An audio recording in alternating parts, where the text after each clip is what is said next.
स्वागत है आप सभी का फिर से हमारे इस एजुकेशनल चैनल वेल्थ विज़ार्ड पे। ओके, तो लास्ट 2 वीडियोज़ में हमने देखा कि ये शेयर मार्केट क्या होता है, शेयर्स के प्राइसेस कैसे फ्लक्चुएट होते हैं, क्यों शेयर का प्राइस ऊपर जाता है, क्यों शेयर का प्राइस नीचे आता है। उसके बाद हमने सेकंड वीडियो में देखा कि कैसे हमको शेयर्स बाय करने हैं, ठीक है। कैसे डीमैट अकाउंट काम आता है, डीमैट अकाउंट होता क्या है, शेयर्स को कैसे बाय करना है, ठीक है, ऐप्स को कैसे यूज़ करना है। उसके बाद आज हम जानेंगे कि ये जो हम शेयर्स खरीदते हैं ये आखिर होते कहाँ हैं, किस फॉर्म में कहाँ पर लग रखे होते हैं। इन शेयर्स की गारंटी कौन ले रहा है, अगर हम अपने पैसे कहीं डाल रहे हैं तो हमें कुछ तो गारंटी चाहिए, विश्वास होना चाहिए हमें उनके पास, क्यों हम अपने उतने पैसे वहाँ डाल रहे हैं, ठीक है। तो आज हम जानेंगे। तो बेसिकली हमारे शेयर्स जो होते हैं वो स्टॉक एक्सचेंज में रखे होते हैं। ओके, अपने इंडिया में बहुत सारे स्टॉक एक्सचेंज है, more than almost 23 stock exchanges हैं, जिसमें जो दो सबसे बड़े स्टॉक एक्सचेंज है वो है एनएसई और बीएसई, यानी कि नेशनल स्टॉक एक्सचेंज और बॉम्बे स्टॉक एक्सचेंज। जो अपना बॉम्बे स्टॉक एक्सचेंज है वो अपने एशिया का सबसे पुराना स्टॉक एक्सचेंज है, जिसका इस्टेब्लिशमेंट 1875 में हुआ था, और अपना नेशनल स्टॉक एक्सचेंज इस्टेब्लिश्ड हुआ था 1992 में। तो ये स्टॉक एक्सचेंजेस होते क्या हैं, तो जो हम ब्रोकर्स के पास जो ऑर्डर देते हैं ना, वो शेयर बाय करने हो जो भी हो, तो वो ऑर्डर्स एक्चुअली स्टॉक एक्सचेंज के पास जाते हैं, ठीक है। वहाँ पे हमारे शेयर्स रखे हुए होते हैं, जब हम उनको बाय करते हैं तो वो हमारे नाम पे ट्रांसफ़र हो जाते हैं, और जब हम सेल करते हैं तो हमारा मनी मैनेजमेंट भी वहीं से होता है। तो इतने बड़े एनएसई या बीएसई, देखो एनएसई और बीएसई ये दोनों अलग अलग हैं, ठीक है। दोनों का काम बिल्कुल एक ही है, लेकिन हैं ये दोनों अलग अलग। और अब मोस्टली एनएसई बड़ा होता जा रहा है कंपेरेटिवली बीएसई से, लोग एनएसई में ज़्यादा निवेश कर रहे हैं। ओके, तो हम आगे बढ़ते हैं कि ये एनएसई बीएसई ये इतने सारे जो एक्सचेंजेस हैं, इनको इनको कौन हैंडल करता है, ठीक है। मतलब इनको भी तो कोई देखभाल करने वाला चाहिए ना, इनके ऊपर भी कोई अथॉरिटी चाहिए। तो वो अथॉरिटी देती है हमको सेबी, सिक्योरिटी एक्सचेंज बोर्ड, ठीक है। वो जितने भी मार्केट के जितने भी पॉलिसीज है शेयर मार्केट के लिए, वो सब निकाले जाते हैं सेबी के थ्रू। सेबी एक गवर्नमेंट बॉडी है, ओके, जो मार्केट को रेगुलेट करती है, मार्केट के ऊपर नज़र रखती है। ओके, तो ये हमने जाना कि एनएसई और बीएसई क्या होता है, ठीक है। अब मार्केट में ना ट्रेंड्स होते हैं, आपने सुना होगा हर्षद मेहता के इसमें बिग बुल, बेयर है, मनु भाई बेयर है ना, ये सब नाम आपने सुने होंगे। तो ये बुल और बेयर क्या होता है, तो बेसिकली बुल और बेयर ना मार्केट के ट्रेंड्स के टाइप हैं। जैसे मैं बुल जो है, बुल मार्केट, बुल कैसे ऊपर की तरफ मारता है ना, तो इस मार्केट अप ट्रेंड में है, अप ट्रेंड यानी कि मार्केट ऊपर की तरफ जा रहा है, तो उसको बोला जाता है मार्केट बुलिश है, मार्केट में बुलिश मोमेंटम है। ओके, और अगर मार्केट नीचे की तरफ गिर रहा है तो बोला जाता है कि मार्केट में बियरिश मोमेंटम है। बियरिश यानी कि क्या, बियर हमेशा क्लॉ नीचे की तरफ मारता है, ऊपर की तरफ नहीं, नीचे की तरफ। और बुल जो है हमेशा अपने सिंग से ऊपर की तरफ उठाता है ना।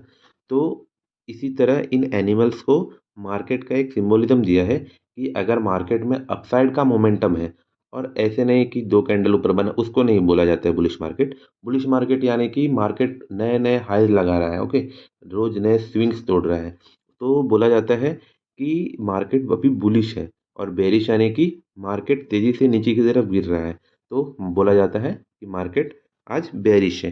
ओके, तो मार्केट में अब जानेंगे कि ये ट्रेंड डिसाइड कौन करता है।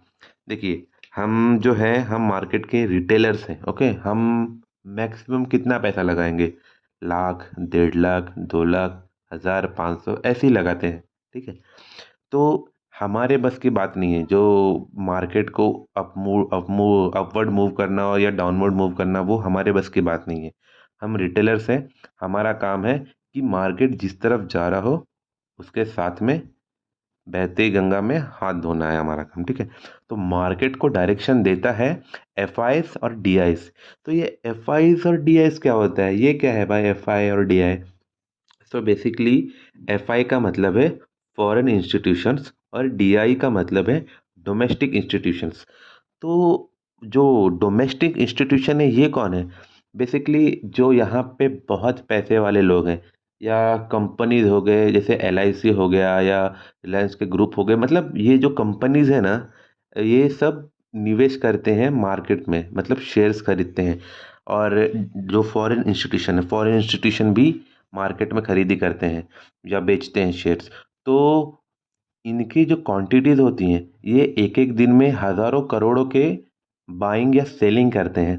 उसके वजह से मार्केट में इतना अपवर्ड या डाउनवर्ड मूव आता है। अगर हम देखने जाएंगे तो मार्केट में जब जब हम कैंडलस्टिक पढ़ेंगे तब मैं आपको इसके बारे में बताऊंगा कि एक एक कैंडल जो बनता है ना, उसके प्राइसेस कैसे होते होंगे।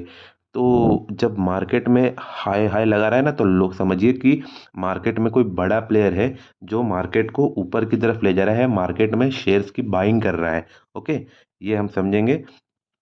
ये हमने समझा कि FIs और DIs क्या होता है। ओके, अब मार्केट में ये ट्रेडर क्या होते हैं, कितने टाइप के ट्रेडर होते हैं। मतलब आपने सुना होगा कि इसने एक दिन में इतना पैसा बना लिया है ना, इसने एक दिन में इतना कमा दिया।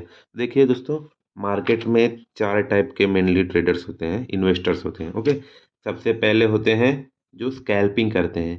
स्कैल्पिंग यानी कि मैंने सेकंड्स में हमने निकाल पैसे डाले और निकाल लिए, जो प्रॉफिट हुआ लॉस हुआ वो उनके ऊपर है, लेकिन सेकंड्स में अपने एनालिसिस पे पैसे डाले और निकाल लिए मिनट्स में भी। फिर एक होता है इंट्राडे, जो ऑलमोस्ट एक दिन के लिए होल्ड करते हैं अपने पैसे को। ओके, अपने पोजीशन बनाते हैं और उसको 1 डे के लिए होल्ड करते हैं। ठीक है। तीसरे होते हैं स्विंग ट्रेडर्स। स्विंग ट्रेडर्स जो होते हैं वो मोस्टली वीक या मंथ्स तक लेके जाते हैं, वो स्विंग वाइज अपना ट्रेड पुट करते हैं। ओके, उसके बाद जो होते हैं पोजिशनल्स, यानी कि लॉन्ग टर्म इन्वेस्टर और शॉर्ट टर्म इन्वेस्टर।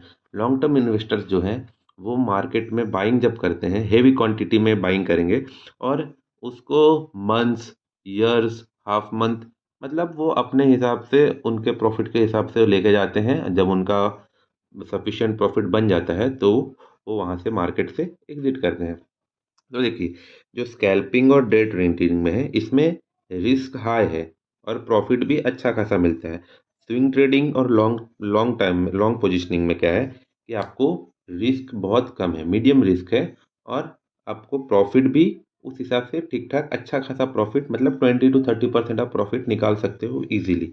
ओके, तो ये जो 20 to 30% है, जैसे कि हमने पहले डिस्कस किया था फर्स्ट डे में कि ये रातों रात अमीर कैसे हो जाते हैं, रातों रात गरीब कैसे हो जाते हैं। तो उसके रीजंस है ना, कि जैसे आपने अगर मार्केट में 10,000 रुपये लगाए हैं और उसका आपको 10% मिल रहा है, तो आपको 1,000 रुपये मिल रहा है। ठीक है।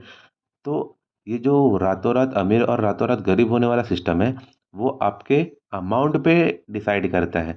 अगर आपने मार्केट में मोटा अमाउंट लगाया है, समझिए कि आपने मार्केट में 1 करोड़ लगाया है और उसका 10% आपको मिल रहा है, वो मनी काउंट होता है ना। और अगर आपने मार्केट में मोटा अमाउंट लगाया है और उसका आपको लॉस उस हिसाब से मिल रहा है, तो आपका लॉस भी मोटा काउंट होता है। तो जो बोलते हैं ना कि रातों रात अमीर नहीं होता है दोस्तों। वो उतना रातों रात लगाने के लिए उनके पास इतना पैसा होता है, उतना रिस्क लेते हैं वो, इसके हिसाब से उनको उतना पैसा बनता है। बड़ी क्वांटिटी लेते हैं, बड़ा प्रॉफिट बनता है, छोटी क्वांटिटी लेंगे, छोटा प्रॉफिट बनेगा। लेकिन अभी हमारा काम यहाँ पे क्या है, सिर्फ लर्निंग करना। तो आज के दिन में हमने क्या क्या सीखा है उसका एक रिकैप करते हैं। आज हमने देखा NSE BSE क्या होता है, FIs DIs क्या होता है, मार्केट में बुलिश और बेरिश मोमेंटम कैसे फॉर्म होता है, और अभी हमने देखा कि मार्केट में कितने टाइप्स के ट्रेडर होते हैं। Thank you for watching. Please like and subscribe. अगर आपको अच्छा लगा हो तो आप मुझे फॉलो कीजिएगा। हम आगे और भी अच्छी अच्छी डिस्कशन इस पे करने वाले हैं। Thank you.